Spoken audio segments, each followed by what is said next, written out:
Sule bongkar kebiasaan Natalie Holzer saat diranjang. Sule dan Natalie menjadi pasangan suami istri yang kompak dalam berbagai kesempatan. Terbaru, ayah Rizky Febian ini mengungkapkan kebiasaan Natalie yang baru diketahuinya setelah menikah, khususnya ketika tidur bersama.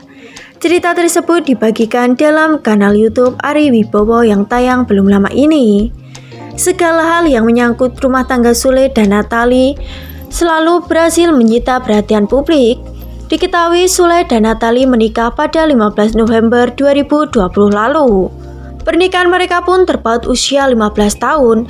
Meski demikian, tak menghalangi Natalie dan Sule untuk tetap mesra satu sama lain. Bahkan keduanya dinilai menjadi salah satu pasangan selebriti yang selalu kompak dalam berbagai momen.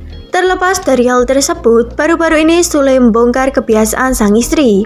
Komedian bernama asli Enty Sutisna itu blak-blakan menyebut bahwa Natalie memiliki kebiasaan mendengkur atau mengorok saat tidur.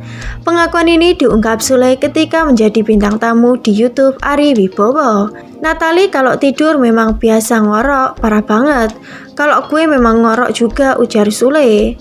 Secara mengejutkan, Natalie tak membantah pernyataan Sule soal dirinya memiliki kebiasaan mendengkur saat tidur.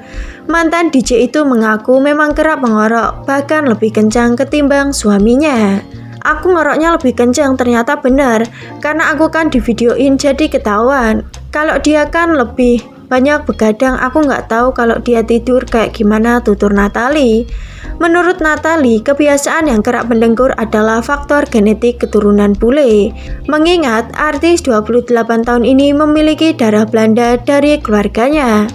Aku nggak ngorok, lebih ke suara hidung. Kadang emang turunan bule selalu gitu, papar Natalie. Usai menikah dengan Sule, Natalie menjadi ibu sambung bagi keempat anak Sule. Sekian berita yang dapat kami sampaikan. Berita ini dikutip dari intipseleb.com. Jangan lupa klik like, subscribe, komen, dan share.